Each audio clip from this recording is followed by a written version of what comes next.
पिताश्री ये भी लीजिए ना।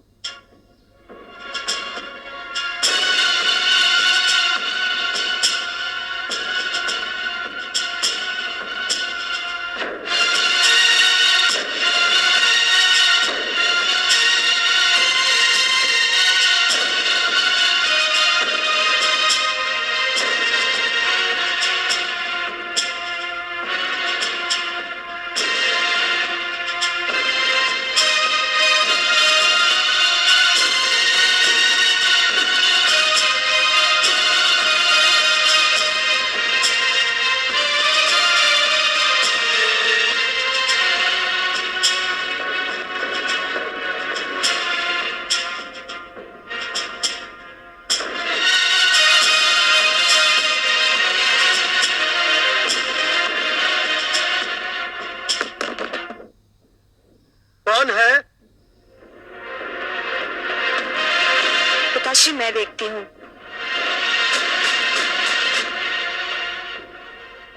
कौन है? कौन है?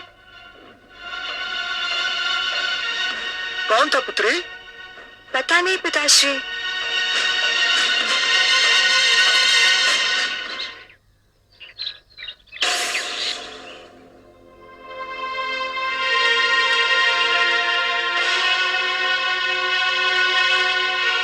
सुना है मेरे पिताश्री तुमसे मिलने आए थे।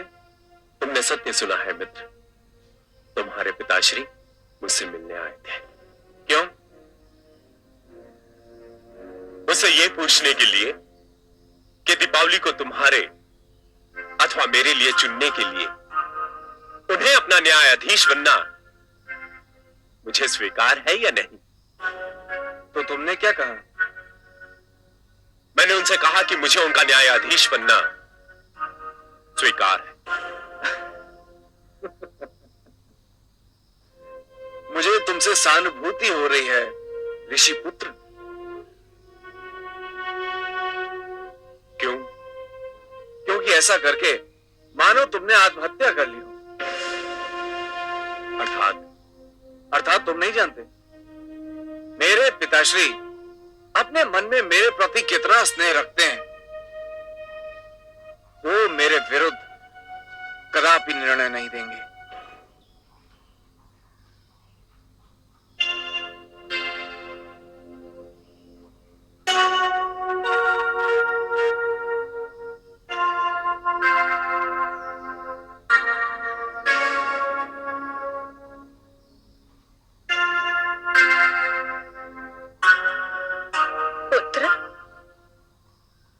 माते आप? प्रणाम माते। आयुष्मान भव पुत्र। आपने क्यों कष्ट किया माते? कोई कार्य था तो मुझे बुलवा लिया होता। मैं तुमसे कुछ मांगने आई हूँ पुत्र। आप मेरे प्राण मांग लीजिए माते। मेरा जीवन तो आपके प्रेम का दिया हुआ दान है। आपके लिए मेरे प्राण भी चले जाएं तो भी मैं यही समझूंगा कि मेरा पुत्र धर्म अभी पूरा नहीं हुआ। ईश्वर ना करे मैं अपने प्रिय पुत्र से उसके प्राण मांगू, परंतु मैं तुमसे जो मांगने आई हूं वह तो तुम्हें देना ही पड़ेगा पुत्र।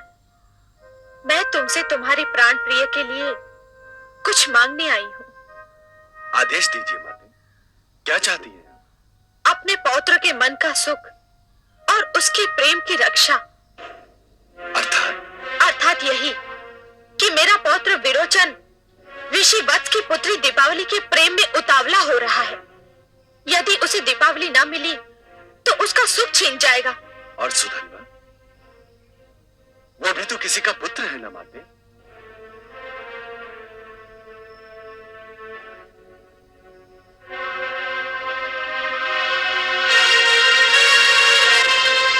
उलझ गया मेरा पुत्र, एक बार फिर विकट समस्या में उलझ गया।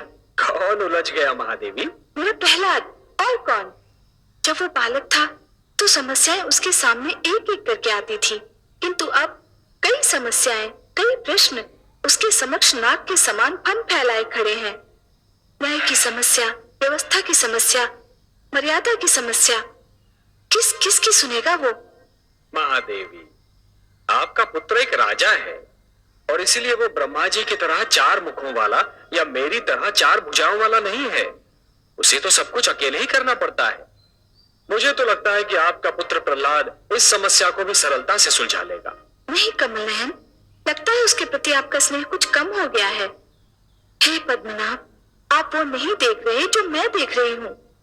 कन्या दीपावली, उसके पिता और तो और अंगड़ा पुत्र सुदन्वा ने भी उसके समक्ष श्रेष्ठता का चुनाव करने की चुनौती रखती है, किंतु योग्यता का आधार क्या होगा? विरोचन पुत्र प्रहलाद को अत्यंत प्रिय है। राजमाता कयाधु का भी वो लाडला है। एक और स्नेह संबंधों की बेड़ियां, तो दूसरी ओर न्याय की मांग। महादेवी, यदि आप पुत्र प्रहलाद की कोई सहायता करना चाहती हैं तो मैं आपको नहीं रोकूंगा। यही तो समस्या है कमल नयन। श्रेष्ठता के चुनाव में एक ओर राजमहल का वैभव है तो दूसरी ओर आश्रम की पावनता। एक ओर बल है तो दूसरी ओर साधना। एक ओर समस्त सुविधाएं हैं तो दूसरी ओर अपार शांति। एक ओर अधिकार ही अधिकार है तो दूसरी ओर समर्पण ही समर्पण।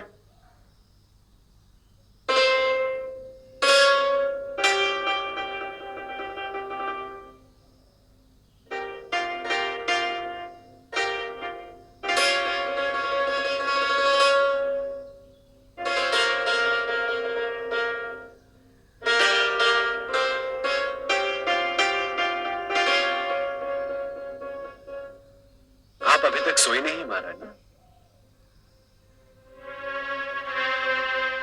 मैं आपकी प्रतीक्षा कर रही थी स्वामी। आपकी आंखों से मुझे कोई प्रश्न झांकता दिखाई दे रहा है। हाँ स्वामी, आप चाहें तो इसे प्रश्न भी कह सकते हैं, परंतु परंतु मेरे लिए एक प्रश्न से अधिक प्रार्थना है। आज सभी संकेतों की भाषा में बात कर रहे हैं।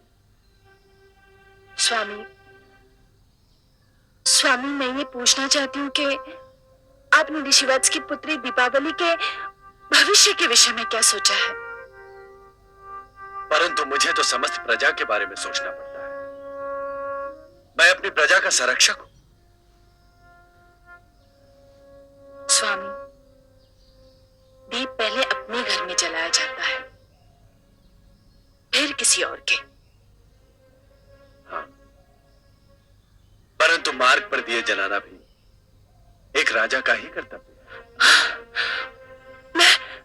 मैं कुछ नहीं जानती स्वामी। आज तक मैंने आपसे कुछ नहीं मांगा। आज पहली बार मैं अपने पुत्र का सुख मांग रही हूँ। कृपा कीजिए मुझ पर स्वामी, कृपा करके उसे उसकी दीपावली दे दीजिए। देवी, आप मुझसे उसका सुख मांग रही हैं जिसका दुख स्वयं मेरे लिए असहनीय है। वो मेरा भी पुत्र है। तो फिर संकोच किस बात का है स्वामी? संकोच एक पिता नहीं कर रहा है, संकोच एक न्यायाधीश कर रहा है। मुझे स्वयं दीपावली बहुत प्यारी लगती है। ऐसी प्यारी पुत्र वधू पाने के लिए कौन पिता उत्सुक न होगा? प्रेम मुझे एक ओर खींच रहा है और न्याय मुझे दूसरी ओर, और मैं किसी निष्कर्ष पर नहीं पहुंच पा रहा हूं। मैं जानता हूं कि मैं पुत्र विरोचन का दुख नहीं देख सकता। उसकी आवश्यकता भी नहीं है स्वामी। दीपावली को पुत्र विरोचन के लिए चुनकर आप कोई अन्याय नहीं करेंगे। पुत्र विरोचन ने दीपावली के मन में भी तो घर कर लिया है।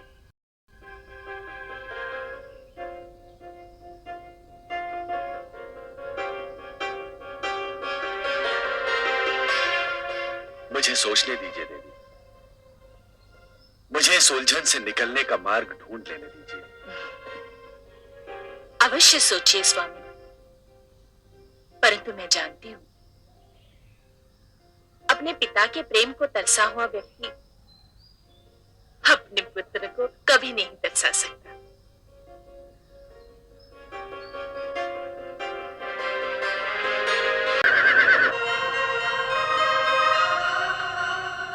प्रहलाद, क्या हुआ माते? आप बहुत घबराई हुई माताश्री। सब कुशल तो है ना? पुत्र, मैं पौत्र विरोचन के युवराज बनने पर भगवान आदित्य को धन्यवाद देने गई थी और मैंने एक भयंकर आंधी को उस ओर उठती देखा जिधर पौत्र विरोचन गया हुआ है। इतनी भयंकर गरज और चमक हो रही थी कि मैं घबरा गई। तो क्या हुआ माते? नहीं पुत्र, ये हंसने की बात नहीं है। मेरा मन बड़ा व्याकुल हो रहा है। कहीं मेरा पौत्र इस आंधी पानी में गिर न जाए। हे ईश्वर! आप दोनों अकारण ही चिंतित हो रही हैं। वो वीर है, बलवान है, इन विपदाओं का सरलता से सामना कर सकता है। और फिर युवराज को तो संकटों का सामना करने का अभ्यास भी होना चाहिए। नहीं पुत्र, यह कोई साधारण झंझावात नहीं दिखाई देता। मुझे बहुत घबराहट हो रही है। स्वामी, मेरा पुत्र किसी विपदा में न पड़ जाए। हाँ पुत्र, वह अकेला गया है। तुम उसकी सुरक्षा के लिए और सहायता के लिए कुछ सैनिकों को भेज दो। नहीं माते, ये उचित न होगा। क्यों उचित न होगा? राज्य के साधनों का राजभवन के लोगों और राजकुमारों की सुरक्षा के लिए उपयोग करना अच्छी नीति नहीं है। यह विचित्र तर्क है तुम्हारा। तनिक धीरज धरकर सोचिए तो इस तर्क में कोई विचित्रता नहीं। यदि ऐसा किया गया तो सभी सामंतगण राज्य के सुरक्षा साधनों का प्रयोग अपनी सुरक्षा के लिए करना आरंभ कर देंगे। धीरे धीरे अपने चारों ओर सशस्त्र सुरक्षा रखना गौरव और सम्मान का प्रतीक बन जाएगा। इससे एक तो राज्य के राजकोष पर बोझ पड़ेगा और दूसरा राज्य और सामान्य नागरिकों की सुरक्षा की ओर से ध्यान हट जाएगा। सुरक्षा में घिरे हुए राज कर्मचारी प्रजा से दूर होते जाएंगे। परंतु स्वामी, इसका ये अर्थ तो नहीं कि राज परिवार को असुरक्षित छोड़ दिया जाए। राजा और शासक को अपनी सुरक्षा से अधिक प्रजा की सुरक्षा पर ध्यान देना चाहिए महारानी। परंतु विरोचन केवल युवराज ही तो नहीं, हमारा पौत्र भी तो है। अवश्य है। पुत्र का संरक्षक पिता होता है। मैं एक राजा के रूप में नहीं, एक पिता के रूप में भी उसकी रक्षा करना चाहता हूं। जब से आपने आंधी की बात कही, मैं स्वयं अपने पुत्र के लिए चिंतित हूं। मैं स्वयं उसकी सहायता करूंगा, परंतु इस कार्य के लिए राजा के अधिकारों का प्रयोग नहीं करूंगा। आप चिंतित न हो महारानी, मैं स्वयं जा रहा हूं।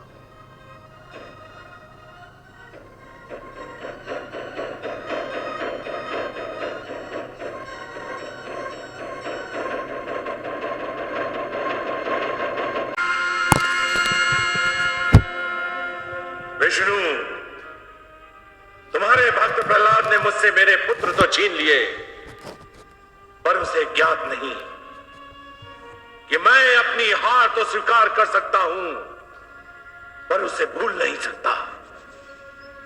तुम देखना कि विरोचन अपने अधिकारों का प्रयोग किस प्रकार करता है। प्रहलाद ने जिस प्रकार मेरे पुत्रों से मुझे पराजित करवाया, ठीक उसी प्रकार अब मैं भी उसी के पुत्रों से उसे पराजित करूंगा। इसके लिए मैंने 30 वर्षों तक प्रतीक्षा की है।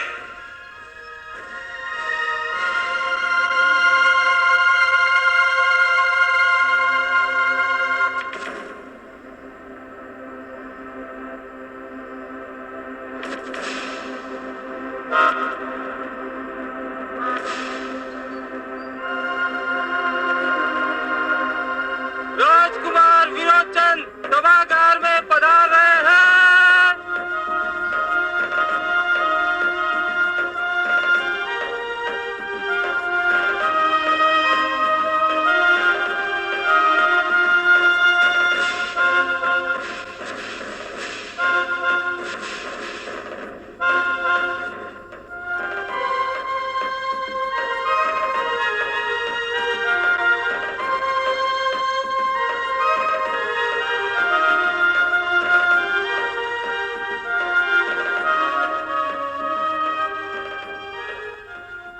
असुर लोक के सामंतों, असुर लोक के प्रियजनों, जब सूर्य नहीं रहता तो प्रकृति आकाश में चंद्रमा को सजा देती है। प्रकृति ने यह नियम इसलिए बनाया है ताकि सृष्टि में सदा उजाला रहे। कुछ ऐसी ही दशा राज्य की भी होती है। राज्य में सदैव न्याय और सुव्यवस्था का उजाला बना रहना चाहिए। यदि किसी कारणवश राज्य में राजा ना हो तो भी न्याय और प्रशासन में विघ्न नहीं पड़ना चाहिए। युवराज नियुक्त करने का नियम इसी उद्देश्य से बनाया गया है। और आज वो शुभ अवसर आ ही गया है जब मैं अपने सिंहासन को एक उत्तराधिकारी और अपनी प्रजा को एक युवराज दूं। पुत्र पिता की छवि होता है, युवराज राजा की परछाई होता है। मैं आज आप सबके समक्ष आप सबको साक्षी बनाकर अपने ज्येष्ठ पुत्र विरोचन को अपने सिंहासन का उत्तराधिकारी और आपका युवराज घोषित करता हूं। युवराज विरोचन की जय! युवराज विरोचन की जय! युवराज विरोचन की जय! युवराज विरोचन की जय! युवराज विरोचन की जय! ओम रत्ने कल्पितमासनं विमजले स्नानं च दिव्यांबरां नानारत्न विभूषितां भगवदा मोदाङ्कितं चन्दनं जाति चम्पकबिल्वपत्रचकितं पुष्पं च धूपं तदा दीपं देवदयानिधे वसुपते अलकल्पितं पूर्णां सौवर्णे मणिकण्डितरत्नचित्ते पात्रे दुतं पायसं स्वम् ॐ स्वस्ति न इन्द्रो बृहस्पतिः स्वस्ति न पूषा विश्वेदेवाः स्वस्ति न कल्पितमासनं विमजले स्नानं च दिव्यांबरं नानारत्नविभूषितां नर्मदा मोदाङ्कितं चन्दनं जाति चम्पकबिल्वपत्रचकितं पुष्पं च धूपं तथा दीपं देवदयानिधे वसुपते अलकल्पितं पूर्णां सौवर्णे मणिकण्डितरत्नचित्ते पात्रे दुतं पायसं भक्तं पञ्चविधि वयोदितं रम्भाफलं पानकं शाकानाय वयुज्जलं यशस्वी भाव।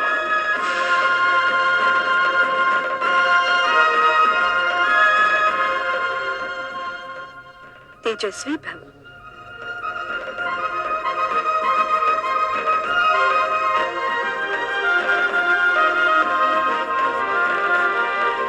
दीर्घायु भव पौत्र।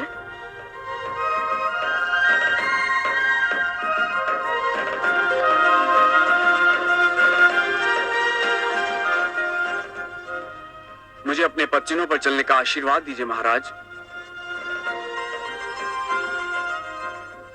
मेरा आशीर्वाद सदा तुम्हारे साथ है पुत्र, परंतु अधिक आवश्यक यह है कि तुम प्रजा का भी आशीर्वाद प्राप्त करो और उसे आश्वस्त कराओ कि तुम उसे न्याय दोगे, सुरक्षा दोगे, संरक्षण दोगे। तुम सदैव उसके सुख, समृद्धि और कल्याण की सोचोगे। यशस्वी भव पुत्र।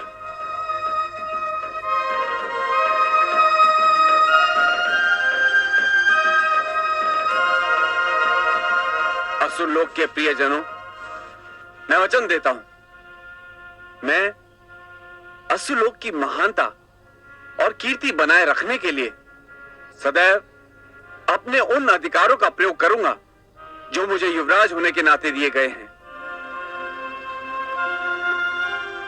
मैं इस राज्य की शक्ति में समृद्धि, वृद्धि और ख्याति के लिए सदैव तन मन से तत्पर रहूंगा। युवराज विरोचन की जय! युवराज विरोचन की जय! युवराज विरोचन की जय! युवराज विरोचन की जय! युवराज विरोचन की जय!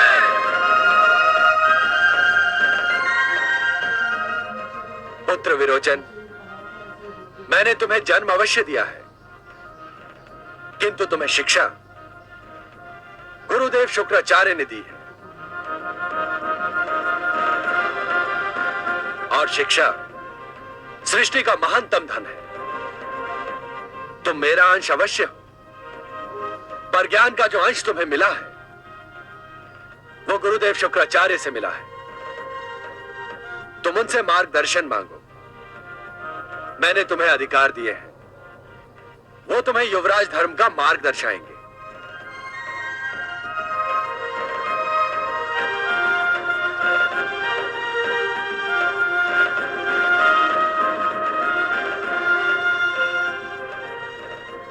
हे महान गुरु, हे विद्या मूर्ति, हे ज्ञान और नीति के महानतम ज्ञाता, मेरा मार्गदर्शन कीजिए और मुझे बताइए कि मैं अपने युवराज जीवन का शुभारंभ किस प्रकार करूं।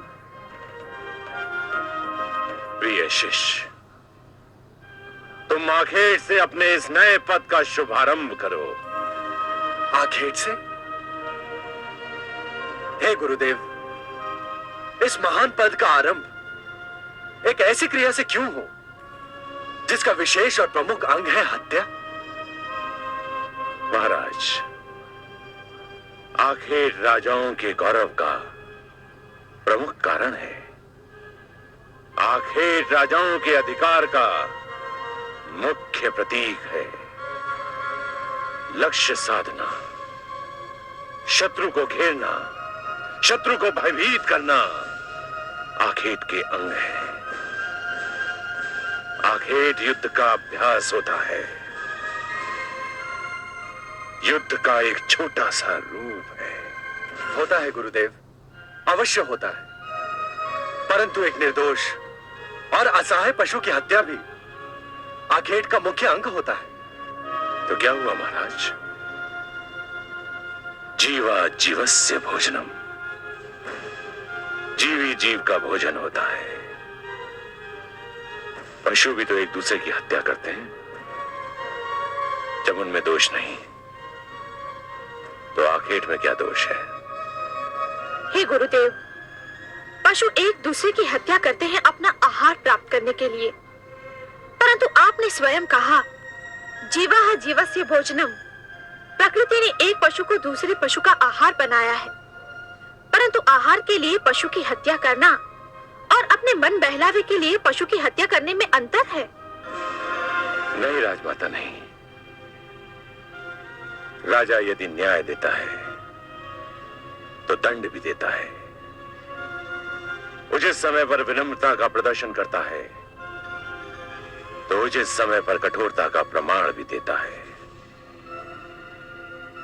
राजा में यदि प्रजापालन का गुण होना चाहिए तो एक वधिक की प्रवृत्ति भी होनी चाहिए। आखेट इसी प्रवृत्ति को जन्म देता है।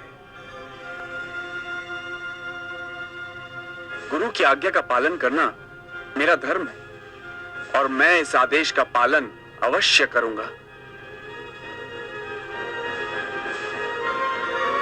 यशस्वी भाव। यदि मेरे होते हुए मेरे लाडले पौत्र को दुख हुआ तो ये मैं सहन नहीं कर सकती। मैं अपने पुत्र प्रहलाद को तुम्हारे पक्ष में निर्णय देने के लिए विवश कर दूंगी। समझ लो, दीपावली तुम्हारी हो गई। ये आप कैसे कह सकती हैं दादीश्री? मैंने उसे पिता प्रेम के लिए तड़पते देखा है। मैंने उसे अपने पिता से प्रेम की भिक्षा मांगते हुए देखा है। भला ऐसा व्यक्ति अपने पुत्र को अपने प्यार से वंचित कैसे रख सकता है? आपका तर्क मेरी समझ में आता है दादीश्री, किंतु पता नहीं क्यों मुझे विश्वास नहीं होता कि ऐसा ही होगा। ऐसा ही होगा पुत्र, विश्वास करो। माताश्री, जब राजमाता ने कहा है कि निर्णय तुम्हारे पक्ष में होगा तो निर्णय तुम्हारे ही पक्ष में होगा पुत्र। मैंने जब सारी कहानी सुनी थी तो मुझे बहुत चिंता हो गई थी, परंतु अब राजमाता की बात सुनकर मेरी वो चिंता दूर हो गई। महाराज राजमाता से बहुत प्रेम करते हैं, वह उनकी बात कदापि नहीं टाल सकते। मैंने महाराज के रोम रोम से प्रसन्नता झलकते हुए देखी थी जब तुम युवराज बने थे पुत्र, और जब राजमाता ने तुम्हारा पक्ष ले लिया है तो महाराज को तुम्हारा पक्ष लेना ही होगा पुत्र। आपकी ये बात सुनकर माताश्री मैं संतुष्ट हो गया और दादीश्री से बात करके मेरे मन का बोझ हल्का हो गया। प्रणाम दादीश्री। आयुष्मान भव पौत्र। प्रणाम माताश्री। सुखी रहो मेरे लाल।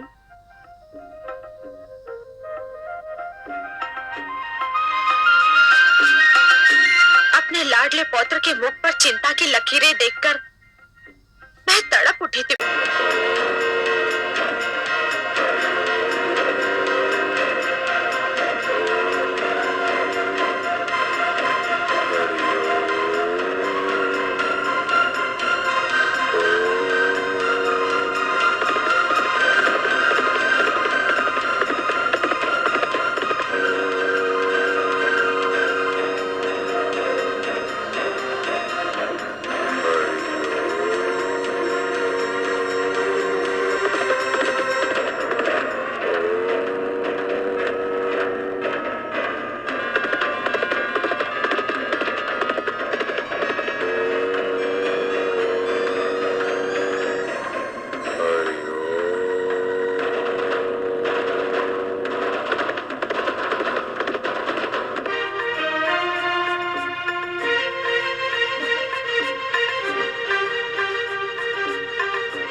आदित्य, हे विष्णु, आपको कोटि कोटि धन्यवाद।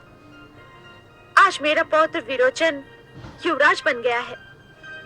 एक स्त्री के लिए इससे बड़ा सौभाग्य और क्या हो सकता है कि वह अपने ही जीवन में अपने पुत्र को सिंहासन पर विराजमान और अपने पौत्र को युवराज बनते देख ले।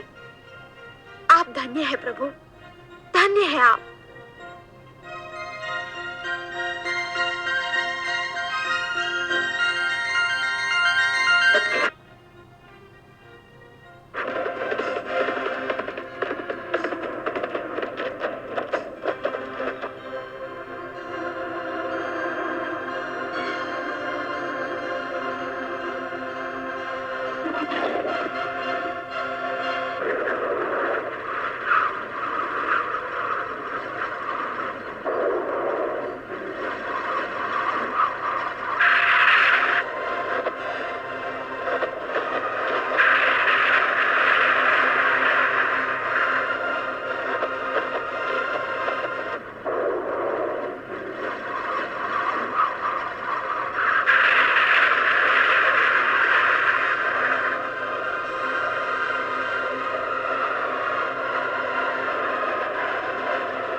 बात है महादेवी, किसी गहरी चिंता में लीन हैं आप? हाँ कमल नयन, मैं सोच रही थी कि न्यायाधीश का कार्य उस समय कितना कठिन हो जाता है जब उसके ही परिवार का कोई सदस्य आरोपी के रूप में उसके सामने हो। आपकी चिंता स्वाभाविक है, परंतु यही तो वो घड़ी भी होती है महादेवी जब ये पता चलता है कि न्यायाधीश की न्याय और न्याय प्रणाली पर कितनी आस्था और अटूट विश्वास है। वो न्याय को जीवन और सभ्यता का एक अटूट अंग मानता है या फिर आए दिन होने वाली साधारण घटना। वो कुछ भी माने कमल नयन, किंतु जिस स्थिति में मेरा पुत्र प्रहलाद है उसमें कोई भी हो, उसका असमंजस में पड़ जाना स्वाभाविक है। इसीलिए मैं सोचता हूँ कि किसी व्यक्ति के न्यायाधीश बनने के लिए उसके दो रूप होने चाहिए। दो रूप? ये क्या कह रहे हैं आप कमल नयन? दो रूप रखना तो किसी भी व्यक्ति का अवगुण है। वो व्यक्ति ही क्या जो भीतर से कुछ हो और बाहर से कुछ और दिखाई दे। आपकी बात सर्वथा सत्य है महादेवी, सर्वथा सत्य है।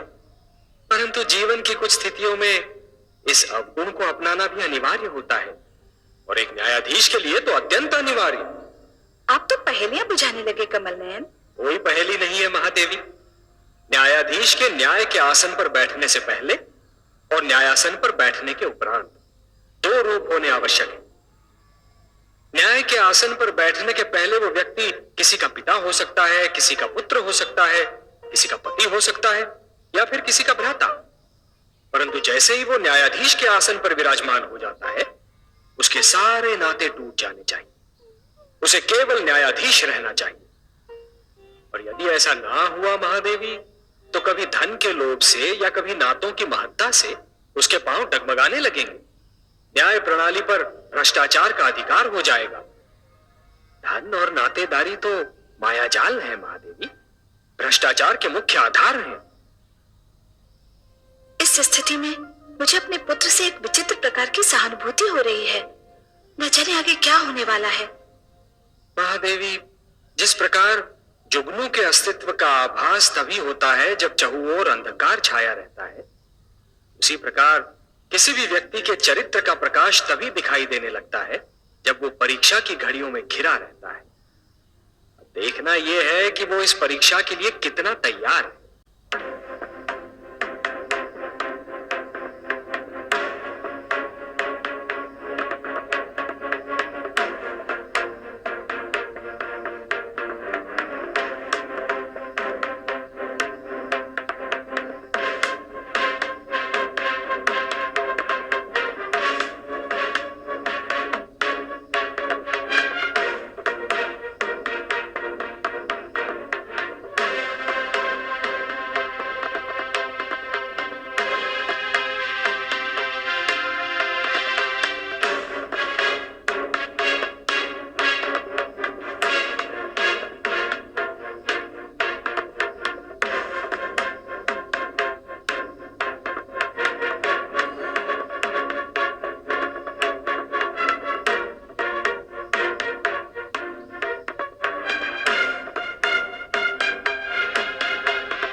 विरोचन,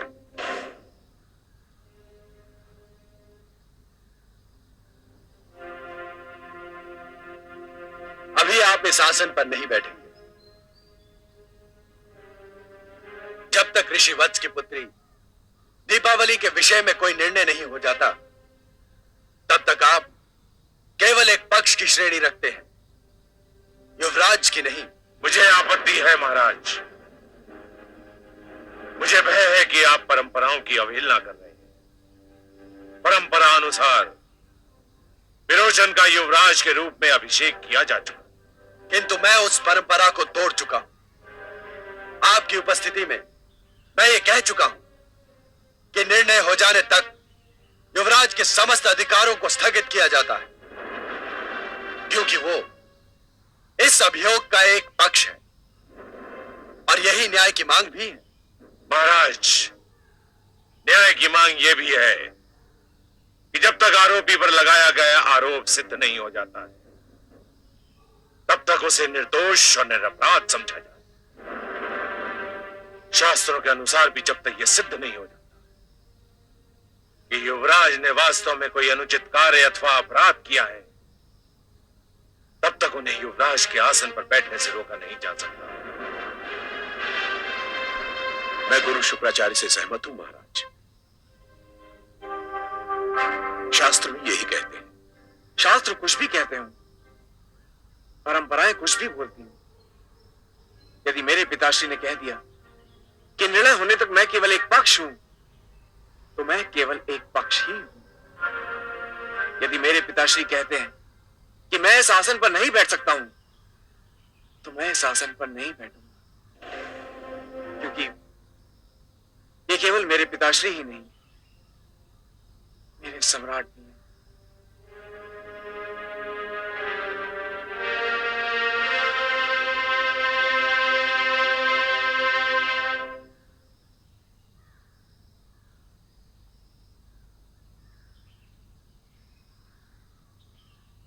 मेरे समक्ष एक जटिल समस्या है।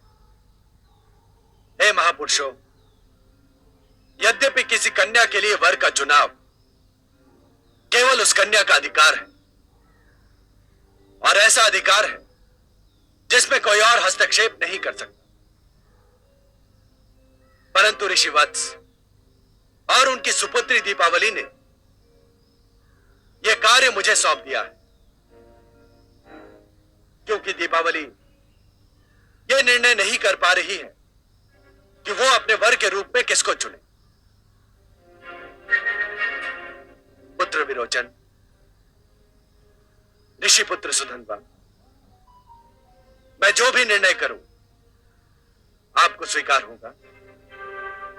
संपूर्णतः, अक्षरशः निसंकोच महाराज। यह जानते हुए भी कि विरोचन मेरा पुत्र है? ये तो मैं तब भी जानता था महाराज, जब मैंने आपका न्यायाधीश बनना स्वीकार किया था। और तुम्हें राजकुमार विरोचन, क्या तुम्हें भी मेरा निर्णय स्वीकार होगा? मेरे लिए अपने पिताश्री के मुख से निकला हुआ एक एक शब्द ब्रह्म वाक्य के समान है। आपका दिया हुआ निर्णय मेरे लिए आदेश होगा, और आपका आदेश मेरे सिर आंखों पर। धन्यवाद सुधन्वा, धन्यवाद पुत्र। हे उपस्थित सभासदों, प्रश्न यह है कि किसी व्यक्ति को श्रेष्ठ मानने के लिए श्रेष्ठता की कसौटी क्या है? विशेषतः ऐसे में जब एक पक्ष राजकुमार हो और दूसरा एक ऋषि पुत्र।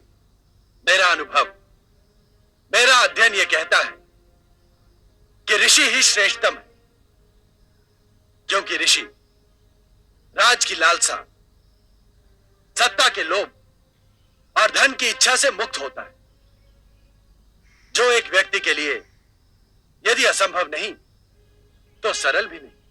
मैं आपसे सहमत नहीं हूं महाराज। क्यों गुरुदेव?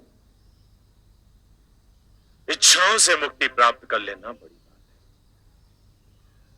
अवश्य बड़ी बात है, परंतु उससे भी बड़ी बात इच्छाओं के बोझ के साथ जीवन पथ पर चलना, और इस प्रकार चलना कि पांव डगमगाने ना पाए, उससे भी बड़ी बात है। राज मुकुट को ठुकरा देना यदि श्रेष्ठता है, तो ये जानते हुए कि राज मुकुट में कांटे भी होते हैं, उसे पहन लेना भी तो श्रेष्ठता का चिन्ह है। राजा होना भी तपस्वी होने से कम नहीं होता। राजा जब केवल अपना ना होकर सारी प्रजा का हो जाता है, तो वो किसी ऋषि से कम महान नहीं रह जाता।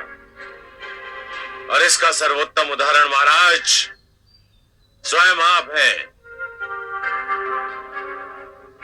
सारा संसार जानता है कि आपने प्रजा के लिए अपने आप को त्याग दिया,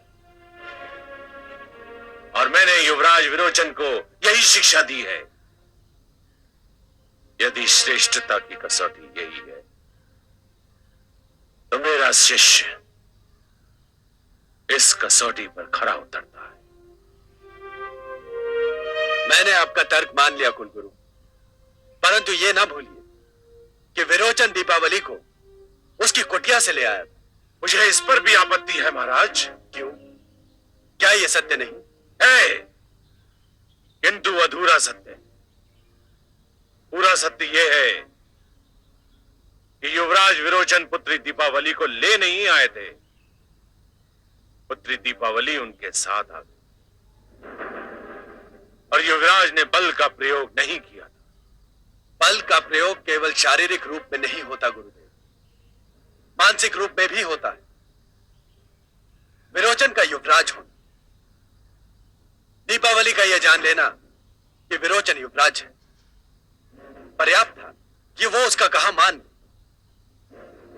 यह एक ऐसे बल, एक ऐसी शक्ति का प्रयोग है गुरुदेव जो दिखाई नहीं देती। यही कारण था कि जब विरोचन ने दीपावली को अपने साथ चलने के लिए कहा, तो वो सिर झुकाकर चल पड़ी। यदि ऐसी प्रवृत्ति को प्रोत्साहन दिया गया, तो आने वाले युगों में राज परिवार के सदस्य इसे उदाहरण बना लेंगे, और ऐसी घटनाओं का दुष्चक्र चल पड़ेगा जिसके कारण बहू और बेटियां स्वयं को असुरक्षित समझने लगेंगी। विरोचन ने यह कार्य करके अपनी महत्ता को घटा दिया है। ठहरिए महाराज। युवराज विरोचन ने पुत्री दीपावली से साथ चलने, और वो उनके साथ आ गई। इसका क्या प्रमाण है? यदि ऋषि पुत्र सुधन्वा भी उनसे साथ चलने को कहते, तो वो उनके साथ ना जाते। परंतु सुधन्वा ने ऐसा कुछ भी नहीं कहा, इसलिए युवराज की महत्ता घटने का प्रश्न ही नहीं उठता। चलिए कुलगुरु, मैंने आपका यह तर्क भी मान लिया। फिर भी एक ऐसी बात दिखाई देती है जो विरोचन को साधारण और सुधन्वा को श्रेष्ठ सिद्ध करती है।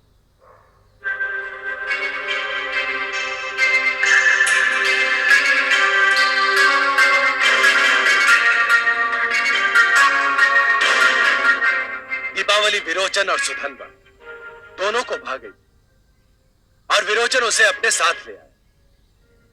कोई साधारण व्यक्ति भी ऐसा ही करता है कि जो उसके मन को भा जाए उसे अपने साथ ले जाए।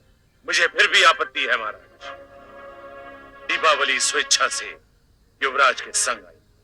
तब तो सुधन्वा के श्रेष्ठ होने का एक और प्रमाण मिल गया। आप क्या कहना चाहते हैं? आपके कहने के अनुसार यदि दीपावली स्वेच्छा से विरोचन के साथ चली आई थी, तो कोई साधारण व्यक्ति होता तो उसके चरित्र पर संदेह भी कर सकता था। किसी कन्या के चरित्र पर संदेह कर, उस पर लांछन लगा दे, उस पर किसी प्रकार का आरोप लगा दे, उसका भविष्य और जीवन नष्ट करने के लिए पर्याप्त साधारण व्यक्ति ऐसा कर सकता था। परंतु जब मैं सुधन्वा से मिला, तो इस घटना के कारण मैंने उसके माथे पर एक बल भी नहीं देखा। उसके नेत्रों में देवी दीपावली के चरित्र पर संदेह की एक हल्की सी झलक भी नहीं दिखाई। नारी के चरित्र पर यह अटल विश्वास, उसकी स्वतंत्रता का यह आदर, उसके अधिकारों के प्रति यह सम्मान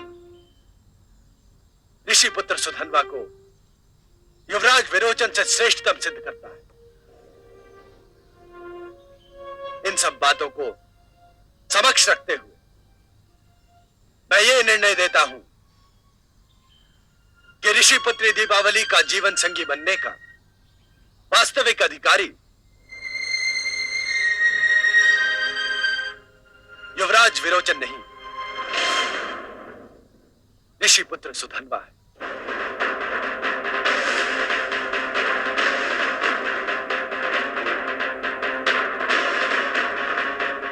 बधाई हो मित्र, बधाई हो।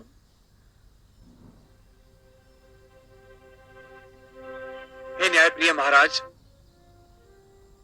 अब मुझे विश्वास हो गया कि मैंने अपने युवराज होने के अधिकारों का अनुचित लाभ उठाया। इसीलिए मैं अपनी इच्छा से युवराज पद त्यागने की घोषणा करता हूं।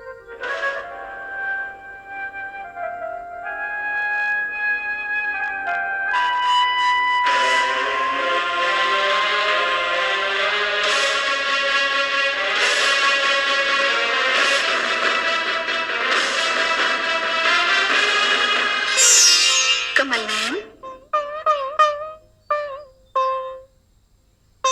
कहिए देवी। धन्य है आपका पुत्र प्रहलाद, धन्य है। आज सारे संसार के साथ साथ मुझे भी उस पर गर्व हो रहा है। और क्यों न हो, जब कोई संतान किसी बड़ी परीक्षा में पूर्ण अंकों से उत्तीर्ण होती है तो माता पिता की प्रसन्नता देखने योग्य होती है महादेवी। हाँ पद्मनाभ, आज प्रहलाद ने जो कर दिखाया उससे आने वाली पीढ़ियां प्रेरणा लेंगी।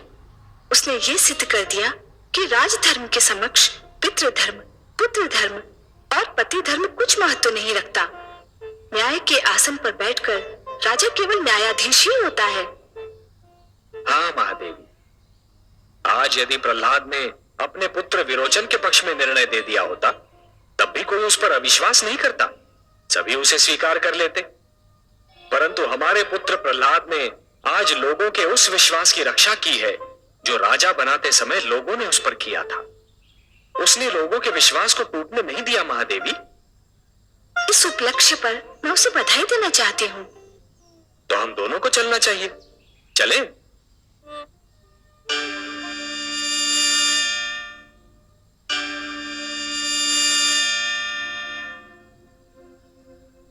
पुत्र, प्रभु,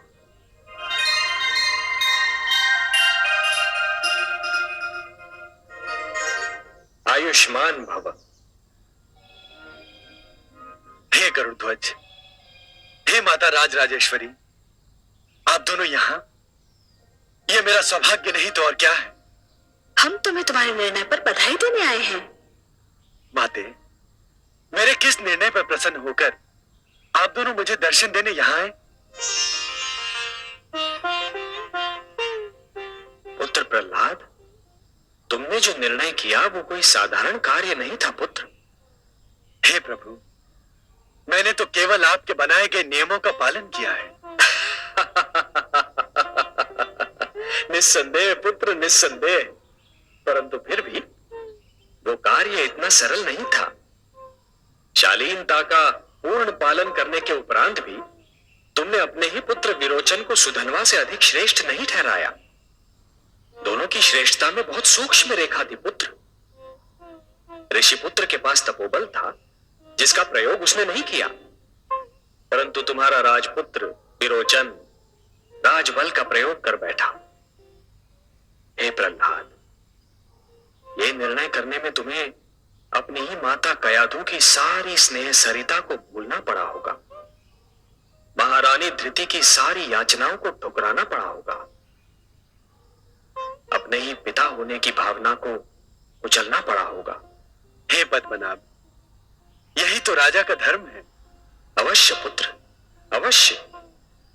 अब तक तुम केवल एक भक्त थे, अब धर्मात्मा भी बन गए। ये सारा संसार तुम्हें एक महामानव के रूप में स्मरण करेगा। मांगो पुत्र, मांगो, तुम्हारी जो इच्छा हो मांगो। बस अब और क्या इच्छा हो। नदी अपनी यात्रा समाप्त कर सागर तक आ पहुंची है और आप उसे वापस मोड़ना चाहते हैं। हाँ प्रभु, अब तो केवल ज्ञान चाहिए, वैराग्य चाहिए। मैं अपने इन समस्त उत्तरदायित्वों से मुक्त होना चाहता हूं प्रभु। अब तो केवल आपके रूप का, आपके नाम का स्मरण करना चाहता हूं। तथास्तु। परंतु पुत्र, एक निर्णय जो तुमने किया है मैं चाहता हूं कि तुम उस निर्णय को वापस ले लो। विरोचन को अपने अधिकारों से वंचित मत करो पुत्र। उसका राज्याभिषेक कर दो। अपनी प्रजा के प्रति तुम्हारा यह अंतिम उत्तरदायित्व है। उसका निर्वाह करो और तत्पश्चात संन्यास ग्रहण करो। जैसी आपकी आज्ञा प्रभु। अपने भक्त का प्रणाम स्वीकार करें। माता, अपने पुत्र का प्रणाम स्वीकार करें। आयुष्मान भव।